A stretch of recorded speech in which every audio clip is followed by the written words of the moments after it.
Why do we sit here being silent, watching our leaders turn into tyrants? Have they forgotten which side they're fighting for? Checks and balances set aside and rule of laws, youth and ours, and Constitution openly ignored. Man, I'm not okay. Think we are being played. Is it time for right and left to join a greater cause? Man, I'm not okay.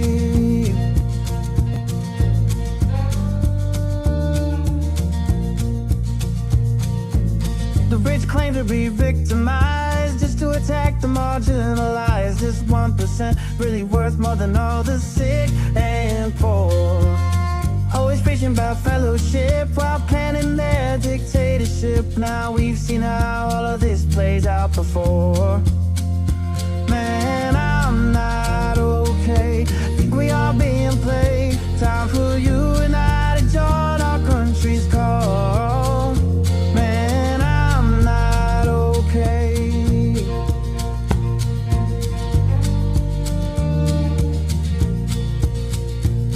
Ever wonder all the mystery? Why they whitewash our history? Keep dividing is their plan. All in all, such a scam. Algorithm very sly, only used to spread the lies. Politicians know well, hate is simple to upsell. Man, I'm not okay.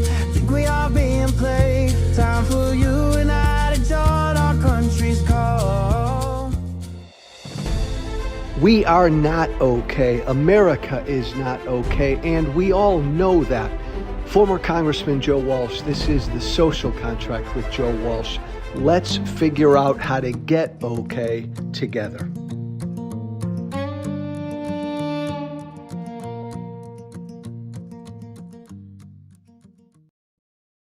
Welcome, everybody. Come on in, come on in, come on in. Press those red hearts. Let Rachel and I know you're here and you can hear us. We're in for a really cool conversation with our Gen Z expert, our Gen Z whisperer. She is Rachel Janfanza, the founder of The Up and Up. I'm going to say it a bunch of times. You need to follow and subscribe to The Up and Up, at The Up and Up right here on Substack. So come on in, everybody. I'm smiling. Rachel's smiling because before I went live, I said, Rachel, describe your life. What's new? And she said, Joe, I'm engaged. So I want everybody right now, give a red heart, a thumbs up, a congratulations to Rachel Janfanza because she's engaged and she's getting married this December. Thank you, Joe. Thank you. And thank you for having me. Thank you. Thank you. Very excited. Rachel, when you're old farts like us, it's really cool to see young people get married and then young people have babies, but I'm not going to push you. I will not rush you into that. Thank you. But everybody, Nancy, thank you. A big congratulations. Rachel is engaged and getting married later this year. That is just awesome. Thank you. It's been too long. I love chatting with you. Me too. Because you make me feel better about shit. I want to start really broad with you. The Gen Z world and politics. It's March 25th. Give me a big picture view. Where are we at right now? Well, there's a few things. First of all, I appreciate being able to talk with you about this. And I know you said that I make you feel better. I hope I can pull through with that today. But things are not looking so great at the moment. There is a lot of concerns about economic anxiety, which has been a number one issue for years, probably always with young people, like all voters. And now there's a lot of concerns about this war. And just, I feel like every time, whether it's in a listening session that I do, or literally when I just am talking to a friend, they're like, what is going on in the world right now? It feels so crazy. And it feels like there's so much happening at once that it's hard to keep up. And I had a listening session last week where one of our ambassadors actually was talking about how she feels like a lot of her friends are kind of pulling away from political conversations because of how overwhelming it can be. And I think that's a really dangerous place to be, not to get depressing right off the bat, but I think that's a dangerous place to be because if people are saying, this is all too much, I don't want anything to do with it, I don't even want to have these conversations, then we don't actually have a representative democracy if people aren't sharing their voice and being a part of the conversation. So that would be my biggest concern at the moment. By the way, Rachel, two of our listeners said, one listener said, Rachel, congratulations, keep your own name. Another one asked, Rachel, are you going to keep your last name? We won't pry like that. We'll leave you alone. Everybody, just congratulations to Rachel. And yes, I will not rush them into babies. That's my fault. I apologize. Rachel, back up for a moment Yeah. because I always want everybody to follow you and subscribe to the Up and Up. For people listening to us who are new to you and the work you do, concisely tell us what the Up and Up is, and then tell us, like, I'm curious, what's your typical week look like? How do you every week kind of test the fever, the pulse of Gen Z? Yeah, thank you. So the Up Up is a research and media firm focused on Gen Z. I do qualitative research with young people across the country, which basically are focus groups. I call them listening sessions because we do this with a community that we've curated over the past few years. My background's in journalism, and I was mostly covering young voters. And then I started doing these basically community conversations where I would go to campuses across the country or community centers, and it grew from there. At this point, we have a community that we largely convene virtually. We hold listening sessions, and we have an ambassador program where we have ambassadors who are on campuses and who are early career professionals across the country. And each week we send out reality checks, which are qualitative surveys just to this group of young people that we do that via email. And then we also share opportunities for listening sessions. Sometimes those listening sessions are paid for by clients who want to know more about what Gen Z is thinking or how they're acting. And other times it's just based on news of the day and what I'm curious to learn most about. And we typically hold those in the nights on weekdays when young people are available to chat. And is your Gen Z community, and I know you cover a lot of stuff besides politics with them, but politically speaking, is it a pretty diverse group? Yeah, so we've done this purposefully where we try to have people from all political backgrounds.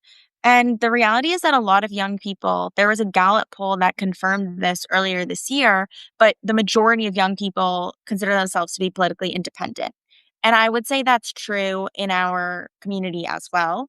There are definitely people who lean more to the left or more to the right, but a lot of the young people we talk to don't want to affiliate with either party because they're fed up with both. And we try to be really conscious of that. We also, oftentimes, when we're doing more formal projects, we'll recruit through other channels. So we'll go directly to schools or to community serving organizations. If it's themed around a specific topic, we'll look at organizations that are dealing specifically with that topic. Um, there definitely are, Republicans and Democrats in the group, but we try to be as representative of the generation as So possible. the questions, Rachel, I'm going to ask are stupidly general, and I apologize for that. But compare, politically speaking, the mood of Gen Z from the day after Trump was elected to now we're a year and 3 months into his presidency.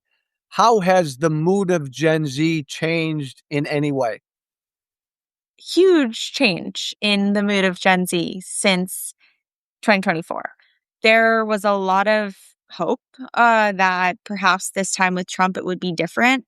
I Mhm. think Gen Z 2.0, which I call is the youngest cohort of Gen Z, they were particularly excited about the possibility of Trump 2.0, given that the first time Trump was president, they were much younger. They maybe had a rosier picture of what life was like when they were, let's say, in fourth grade.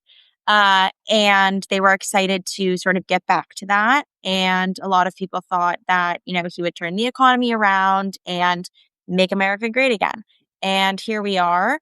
and they are feeling not only like the cost of everything is rising, but there's so much economic anxiety, specifically around AI and what it's doing to the early career job market and how it's changing higher education. There's a lot of questions around whether the cost of a degree is even worth it. And when it comes to politics and international conflict, Yeah. they feel not only is there domestic violence and toxicity here in our own country, but instead of focusing on the problems of the day here at home, many young people, especially those who voted for Trump when they could in 2024, feel like he sort of abandoned this idea of being a pro peace president and is, it's all conflict all the time. And then there's the Epstein files. So Yeah. those are kind of the 3 big things that I'm hearing from them. Is there, Rachel, is Gen Z, has there ever been a political figure that has lived up to Gen Z's expectations? Like if they had hope for Trump and now Trump's let him down, maybe they had hope for Biden and then Biden let him down. Has Yeah. there ever been? So it's really interesting. I wrote a piece last week about why Gen Z and Gen Z men in particular are Obama pilled. And what I mean by that is that they're very nostalgic for President Obama. Whoa! It goes beyond nostalgia. It's not just like, oh, my life was so great when I was, 4 and Obama was president, but it's actually more about the things that he stood for. And I think that they look back at that was sort of the last sort of sane time in American politics and a time when Republicans and Democrats, and obviously, you can speak to this more than I can because you lived through it. And I would love to hear your thoughts on this. But I think there's a sense of at the time, Democrats and Republicans were able to get along better than they are now. And that's something that I'm hearing from young people all the time. They're looking for, it sounds cheesy, and they don't mean it to be. They're looking for unity, and they just feel like that's completely absent from our current political discourse. But I'm really curious, like, from your perspective, do you think, obviously things have changed with Trump, but was it, when did that civility start to unravel? Rachel, that's so fascinating. And I want to, and I did read some of that piece. By the way, everybody, check out Rachel's piece on how Gen Z is nostalgic for Barack Obama. It's a really cool piece. The Up and Up. Subscribe, follow, and subscribe to the Up and Up. Rachel, I tend to think that kind of my Tea Party class, when Obama was president and then we came into Congress, I think that's when like the real division and the hate and everything really intensified. I've publicly apologized for what I did to contribute to that. And it's interesting because I look back on that time and I think that was really divisive. Mm, What less so than it is now. yeah. But that's interesting. Young people who are much younger than I was when I went to Congress, they are nostalgic for that time. Yeah. And I think the other piece of it too is that at least there were conversations, there was dialogue, whereas now Yeah. and people were still, trying to get stuff done. At least that's how it's, how we think There about it. was more of that. There was more of that. Then now it's just so stagnant. Yeah, like it's so true. Like I was a crazy man back then. I'd be considered kind of a moderate, let's get stuff done guy compared to how things are now. So it's definitely gotten a lot worse.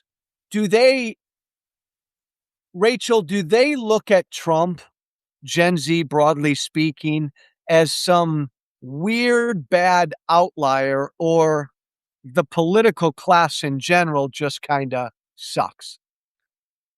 The political class in general sucks, but, you know, different young people have a different opinion on whether or not Trump is actually a part of that political class. Uh, And one question I've been asking a lot recently in the listening sessions is, do you still view Trump as an outsider, or oh, is he now a part of the establishment?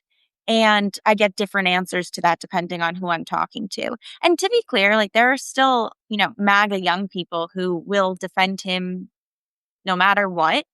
But I think a lot of the less party aligned young people who voted for him in 2024 for the reasons that he would bring stability and he would bring peace and he would make their life better are now shying away. Whereas the more sort of traditional conservatives who traditional if you want to call them that, but who do consider themselves to be Republicans are standing by him. But that wasn't the full picture of who actually voted for him when you look at Yeah. young people who swung towards him. It wasn't that it was just capital R Republicans. And that's why he did well with young people in 2024. But, the other piece of this too is that, and this is interesting when you compare it to Obama, is that I think they just view Trump as, even if they love him, a lot of young people are able to recognize that his style of politics is more chaotic than the status quo and also more chaotic than most other politicians. Although there are things about the way that he campaigns or the way that he, goes about doing media, new media, Yeah. engaging with the press that actually they kind of appreciate. And there have been other candidates who have resembled that in some ways. Like I talked a lot about this in the fall, but I think in many ways, Zohran Mamdani's campaign looked Yeah. a lot like Donald Trump's. Yeah. And that was something that young people appreciated. As you know, because I come from MAGA, I engage with hundreds of MAGA folk every day. I've been doing it for years. And generally, most of MAGA still supports, everything he's doing. But on the margins, there are some MAGA folk who are bummed out about the war or bummed out about Epstein or bummed out about the tariffs and affordability. So I'm noticing some peeling away on the margins. Even with MAGA young people, still good MAGA young people, is there some peeling away a little bit, or is it overgeneralizing to say that young MAGA folk are still standing with him? No, there's some peeling away. I also think it's practical because they recognize that there has to be something that comes next. Mm, And we did this is a little bit ago, but we did 2026 prediction listening sessions cool. looking at sort of what we can think about for the upcoming year. And uh, the number one thing we heard was that there needs to be a post Trump vision for what comes next. And, it's only just the midterms, but I think people are already very ready for that, both on the right and the left. And I think on the right, people are starting to talk about who those people may be, who those candidates may be. And now, given just, think how in the news he is, how high profile he is right now, I think people are talking about Marco Rubio a lot. That's something I'm hearing from young people. I know that's not isolated to young people. There's little appetite for JD Vance in my research. That's But because they he's at are work. Yeah, um, Rachel, and again, most everybody listening to us and most of the Substack audience is older than Gen Z. yeah. Um, and it still surprises them, a lot of folk, that Trump won in 24. And it certainly surprises a lot of folk that he actually gained a lot of voters and a lot of young people moved toward him in 24. Yeah. You would principally attribute that to what? Basically, this idea that young people are looking for politicians to make their lives better. And in 2024, they didn't feel like their life was in a great place. They said, they looked to the 4 years prior. I think there was a lot of residual impact from COVID. And I've written a lot about this, but it's part of this idea I have of the two Gen Zs, where basically I split Gen Z down the middle based on how old you were during the time of COVID and the lockdowns, and a lot of the younger cohort of Gen Z who missed their, years of school, who missed prom, who missed graduation, who missed the ability to just have a normal adolescent life, blamed that on Democrats and on Joe Biden, and were very frustrated with the establishment, with the status quo, and wanted to have Trump back in office and thought that, that would be better than what the current situation was. And so it was a little bit of this counterculture and also this economic anxiety that was present then and is even more present now. So I think that would be what I would say, is the reason why young people supported Trump in 2024, but it's also that same reason why they're now moving away from him because A, that economic piece of this that I talk about, but B is I think our generation is really used to instant gratification and politics doesn't work like that. And They're used to things happening quickly, and they're used to they want to see change, and they want their life to be made materially better. And so if a politician doesn't deliver that for them, they're going to shy away from that politician. And so this could result in sort of a ping-ponging back and forth. Time will tell. But I think where we're starting to see the most concrete example of the way that this actually, is a good thing is in local politics, because local politicians can actually deliver results pretty quickly, and young people can see that and see the way that their life is made better for it, and that gets them to be engaged. Whereas I worry a bit about sort of this disengagement if they feel like politics is happening too slowly at the national level.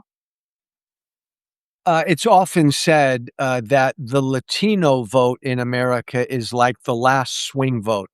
Latino voters every 2 years put their head up and they decide which party to vote for, which party they maybe hate the least. Do you consider Gen Z to be a swing vote? Yes, definitely. Explain that. And again, I think that's important to understand. Yeah, they're not loyal to either party, and they're very practical. I think in the past, I think young voters were seen as idealistic and Yeah. were seen as always going to be voting for Democrats because of that, because they were, progressive. That's always been the stereotype. Yeah. Yeah, but it's not true for Gen Z. Gen Z, and this could change with Gen Alpha. I don't know yet what Gen Alpha will be like. But when it comes to Gen Z as young voters, they are very swingy. They are very independent minded. They don't like labels. And we see this in other aspects of Gen Z life. Looking at gender, for example, we know that Gen Z doesn't like labels. Look at relationships. Gen Z hates to define a relationship. So why do we think that in their political life they would want to confine to one party or the other? They don't. I think that's something that's really important to understand about Gen Z as young voters. And we will see this continue to play out, of course, as Gen Z continues to age into the electorate. Not all of Gen Z is eligible to vote yet, but it has been the case that Gen Z has sort of swung back and forth a little bit already in their voting trajectory, and they're looking for results at the end of the day. And that's what I mean by they're practical, and that's what they're hoping for too. Would you still describe Gen Z, or where on the spectrum would you say very politically active, very politically inactive? Where on that spectrum would you put them? Yeah. Um, it's a great question. And there's sort of different people have different opinions about this. I would say, based on the data that we have about Gen Z turning out to vote, and also not just, electoral politics, but looking sort of at the activism space on the left and the right, I Yeah. think Gen Z is very politically active. I think that in every election that since Gen Z has had the right to vote, there's been relatively high youth voter turnout compared to prior generations of young people, other than maybe in the 60s. And at the same time, social media has been, and it went away for a little while, but certainly is still now today, a place where there are political discussions playing out online. In a recent listening session, I had young people telling me that it sort of feels like 2020 again, in the sense of how much of a political conversation there is online, given just how much is going on. Um, and there's a pressure to post about your politics online, and there's a pressure for everyone to sort of have a stance on everything. This can be really exhausting, and it might not last forever. But I do think that on the whole, Gen Z is very politically engaged. They're very aware of what's going on. They are getting their news from different mediums than in the past, but they are surely aware of what is happening. So again, stupid general overgeneralization question. Give me the overall Gen Z take on the Republican Party, good, bad, and ugly, and give me the Gen Z take on the Democratic Party, good, bad, and ugly. Yeah. Okay. So I actually have asked about this pretty recently in my listening sessions, and we did a reality check on it too. And I'll start with the Democrats. Gen Z feels like the Democrats are leaderless, like they are sort of chicken with head cut off, running around with no clear plan for what comes next. And I think that there's some, you know, there's some people, including political operatives who would say, it's good that Democrats can run different candidates in different parts of the country. And we saw that happen in 2025. And, that's great. There's not going to be like one single type of candidate, and there doesn't need to be a cult of character, which is, I understand that. But at the same time, when it comes to my conversations with young people, they want something that they can look towards, or at least a central theme that they can say, oh, that's what it means to be a Democrat. And right now, they don't really know what that is. Rachel, it's fascinating. So right now, the typical Gen Z young man or woman couldn't tell you what the Democratic Party stands for. Yeah. Boom. And Fascinating. I think that in 2024, maybe would say, oh, abortion and LGBTQ rights and more of those identity politics. And they know that they've moved away from that. And they're just like, I don't know what the party actually does stand for. On the Republican side of things, the words that I hear are corrupt and awful, and some will say strong, Yep. and some will say strong, and some say that with a from a positive point of view, and others will say strong even if they don't consider themselves aligned with the party. But I think it's just more clear. Others will just simply say Donald Trump. It's very clear that the Republican Party equals Donald Trump, Yeah. and that is, that's been the case for as long as Gen Z can remember. That's really interesting, Rachel. If I were to stereotype, and I have done this, the average 55-year-old voter out there who is kind of not attached to either party, they generally say to me, Republicans are assholes, but Democrats are out of touch and don't understand me. I get a variation of that from the typical 50-something-year-old unattached voter. The Gen Z voter may not be exactly that, but there's some similarity there. Totally. I have said this for a while. Young voters aren't so different from older voters after all. They might get their news on a different platform. They might have a different slang that they use. They might, speak like they're on TikTok, Mhm. and they are. But they feel the same way that anyone else does. And they're having these conversations with their parents and their grandparents. And they're, it's not, I think a lot of the sort of efforts to reach Gen Z would do better if they treated Gen Z like everyone else. Everybody, the voice you hear and that face you see belongs to Rachel Janfanza. She is the founder of the Up and Up. You all need to follow the Up and Up and subscribe to the Up and Up right here on Substack, because this is our future and you need to know what Gen Z is up to. And by the way, Rachel is newly engaged. Woo-hoo! I love saying that, Rachel. Thank you. I, am a humongous supporter of Israel.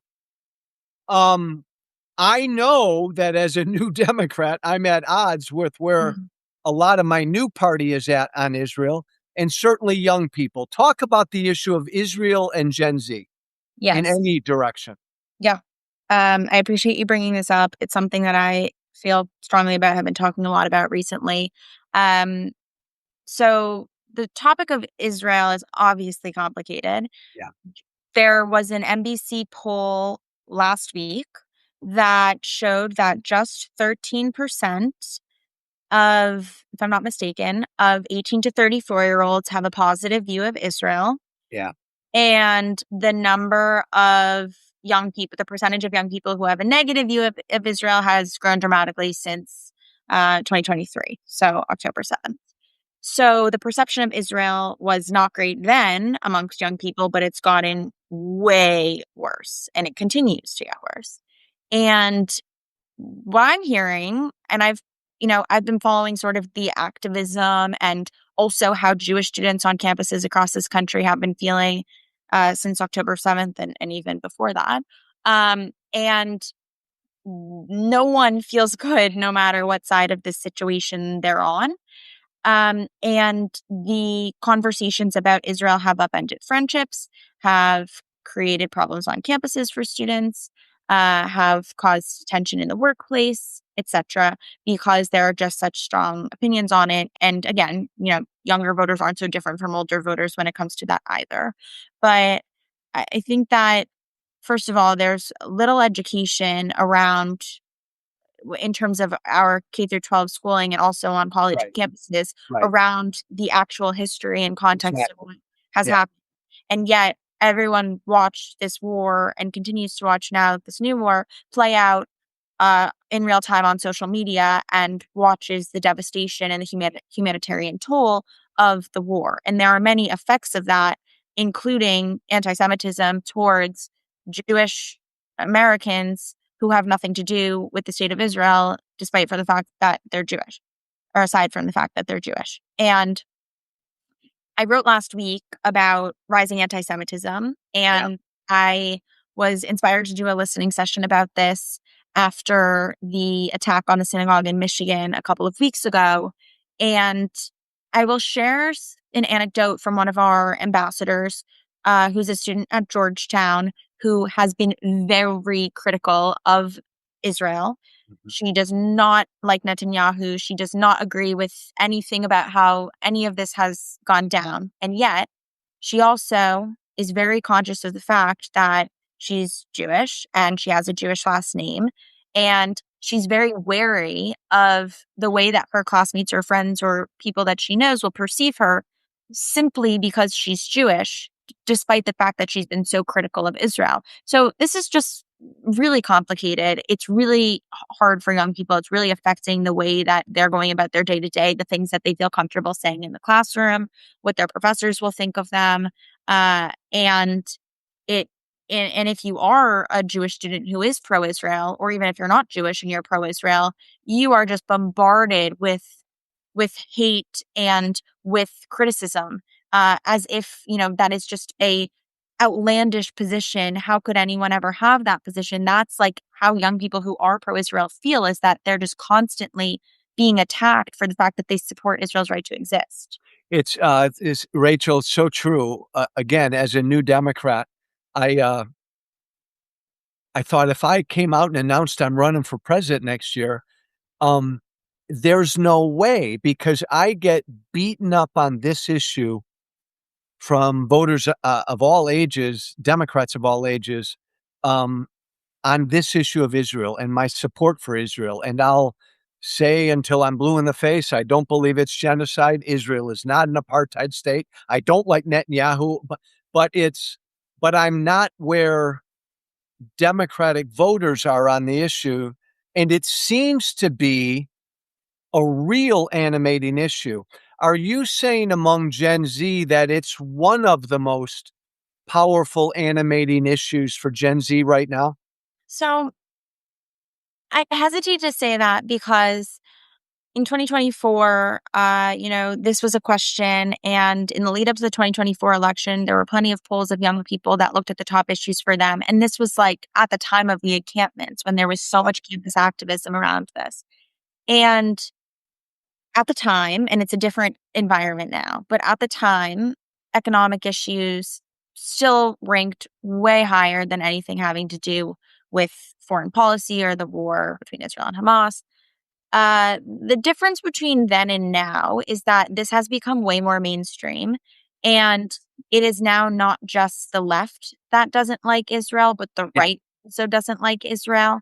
And there is a lot more talk in the sort of manosphere podcast world that we all spend so much time analyzing about Israel. And also, there might be laced with anti Semitism. And so this is just way more mainstream of the conversation is way more mainstream If now, you even if than you had to predict, could a Democratic nominee in 28 who's proudly pro-Israel, could that be a real problem with Gen Z voters? Or is that hard to predict at this time? I don't. I mean, it it's the way that they talk about it. It's the way they explain it. I mean, and Sure. I also think it's the other issues that are a part of their campaign. And there are plenty of reasons why a young adult would support a candidate like Josh Shapiro.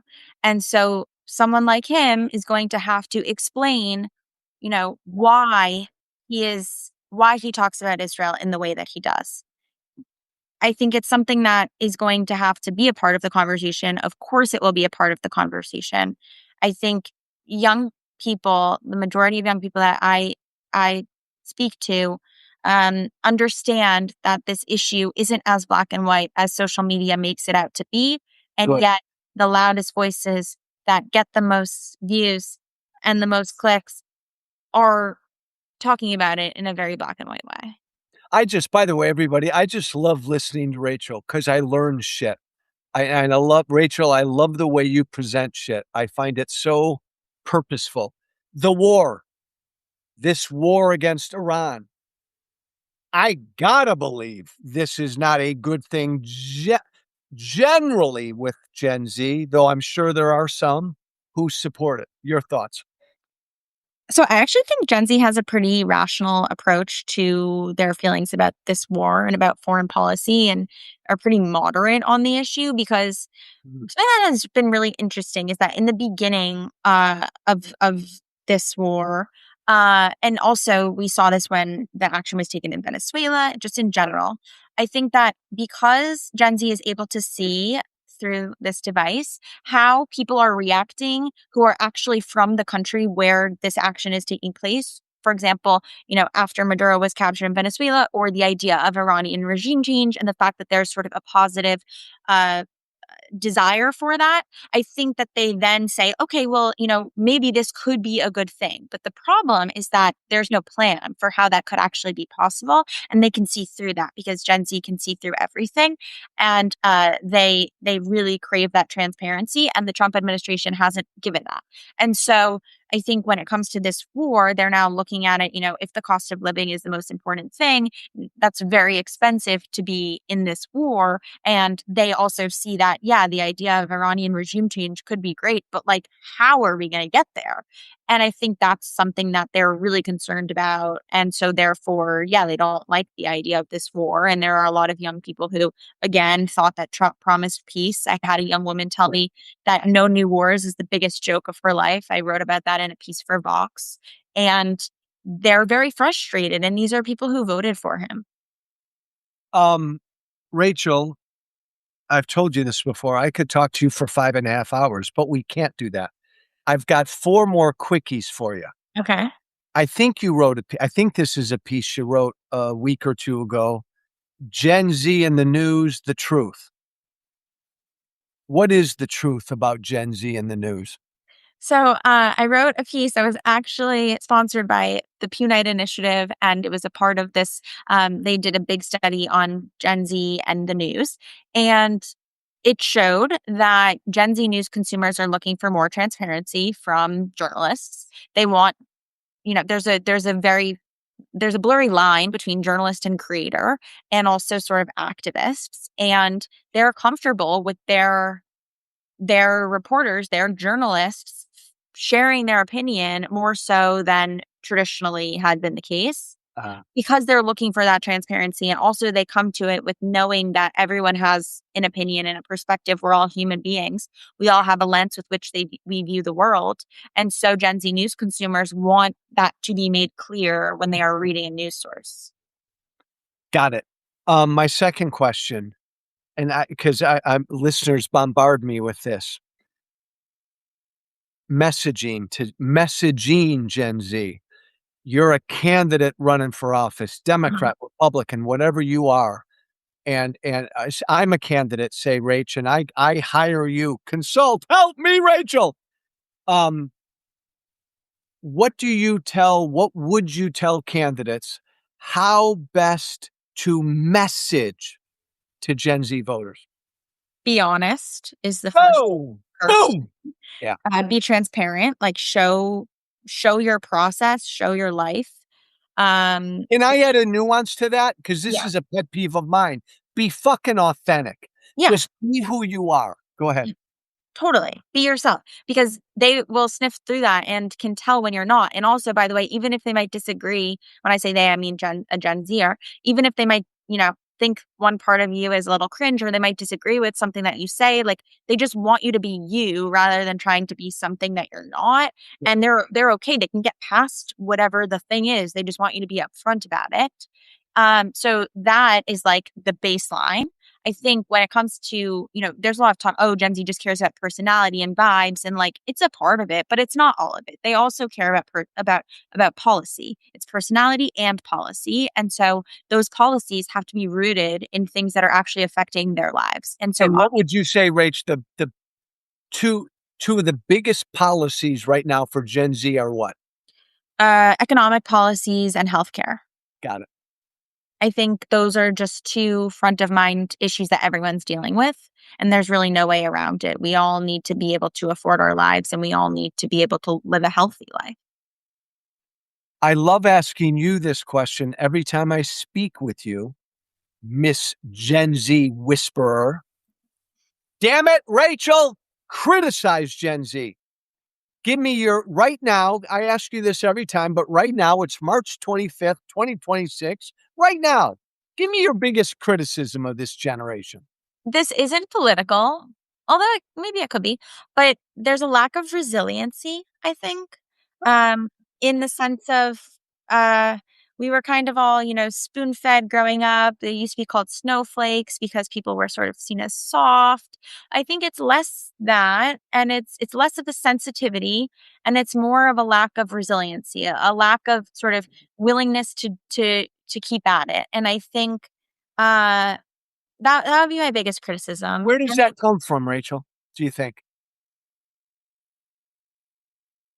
I think it might be a part of the instant gratification thing that we sort of believe things happen quickly, and that's really not the case. Things take time and you have to work hard at it. And I'm not saying Gen Z doesn't work hard, and there are, you Yeah. know, I think that's a myth. I think this idea that Gen Z is lazy, I know it's a myth. It's not true. Gen Z are working their butts off. Most people have more than one job. Everyone has a side hustle. Everyone's trying to make ends meet and also have a well-balanced life. But I think that part of the resiliency piece of this is that we have been able to kind of remove ourselves from situations, whether it's a social situation or a work situation. You can work from home. You can like remove yourself from a situation by just saying, I'm not going to go out tonight. I'm going to stay home and scroll TikTok instead. And I think that has created just again, we're not forced to do things that we don't want to do. Yeah. Yeah, and you and I have talked about this before. I grew up in the generation, "Oh, I don't wanna go to church this." It didn't matter, you gotta go to church. Uh, we've talked about this before, but you're right, Rachel. My grandfather's generation thought my dad's generation was soft. My dad thought we were soft. I think that's a rite of passage. My last question, Rachel, um, March 25th, 2026, until we speak again, you're interacting with and listening to these young voters every week. What do you f- what's like what do you find surprising right now? Has anything surprised you lately in listening to them? Yeah. So it can be doom and gloom, and I always ask what gives you hope. And so I recently have been surprised by how many young people are saying that. I mean, I guess it's not maybe it's not surprising to people, to your audience, or to you, because maybe you experienced this when you were our age too, but there's so much hope that it will be our generation, the relationships that people have with their communities uh will be sort of how things get better. And I think there's a lot of just trust in communities, and that is something. And also just the sheer number of things that are making young people hopeful. Like everyone can find something that's making them hopeful. I hope, that is a positive sign. But I think that it can be a little bit surprising in thinking of all these headlines that we're peppered with every day saying how That's that. interesting, Rach, because again, I'm a dark Irishman. I'm not generally hopeful, but you would say if you had to stereotype Gen Z, it's still a hopeful generation. Yeah, yeah. I mean, Mm. I think also we're kind of coming on the other side of this because Yeah. Gen Z 2.0 has a very different outlook than Gen Z 1.0 did. And give those for our listeners so they understand that the age ranges Yeah. of those 2. So I would say that Gen Z 1.0 is anyone who's currently 29, if you're born in 97, 29 to 22, and Gen Z 2.0 is 22 to roughly 13. Okay. Okay. Yeah, there should be differences there, right? Huge, because this my whole thing is that Gen Z 1.0 grew up predominantly before COVID. Gen Z 2.0 grew up during and after. Gen Z 1.0 remembers an analog time where you would watch cable TV. I just wrote yesterday about the Hannah Montana anniversary, which I watched on cable growing up. Gen Z 2.0 doesn't know what cable was. They grew up with streaming and now they have YouTube and TikTok. Gen Z 1.0 went to school before AI. Gen Z 2.0 is going to school with AI. Like there are such big differences in not just the political conversation and current events that have shaped our political upbringing, but also the technologies we've grown up with, just the cultural norms. It's just really, really different. I lied, Rach. I have one more quickie. As you engage with Gen Z and listen to Gen Z and interact with Gen Z, are you hopeful, concerned, worried, scared, fired up as you listen to them? Where are Yeah. you at? So I guess I'll end exactly where I started, which is saying that my biggest fear is that because of how toxic and divisive everything can feel, if there is no conscious effort to ameliorate that, people are going to tune out. And if people tune out, we don't have a representative democracy. Yeah. That's what I'm fearful of. But at the same time, the other side of the coin is that I know that from my listening sessions, young people are not comfortable with that. They are not okay with the status quo. And that's a very motivating feeling. And I'm hopeful that that motivation will translate into engagement. She is Rachel Janfanza. Everybody listening, rarely do I make a demand or an order. Fuck it. This is in demand. This is an order. I want you to follow the Up and Up. I want you to subscribe to the Up and Up. You're going to get such great information. Follow, subscribe to Rachel at the Up and Up. The Gen Z Whisperer. She puts out such great stuff. And she's getting married in the year 2026. Thank you so Rachel, you're much. the Joe, thank you. I feel like I come on and I should do this every day because you make me feel really good. So thank you very much. You make me smile and you make me think, and that's the best. Everybody, thank you. Rachel, thank you. We'll talk again soon. Thank you. Thanks, everyone. Thanks, guys.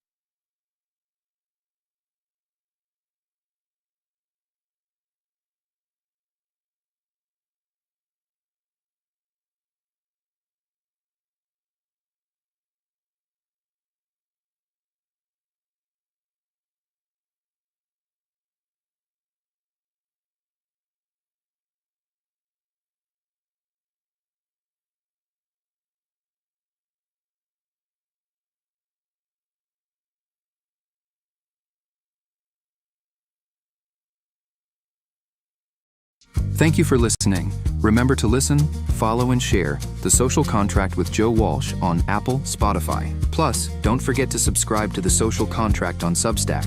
This has been The Social Contract with Joe Walsh.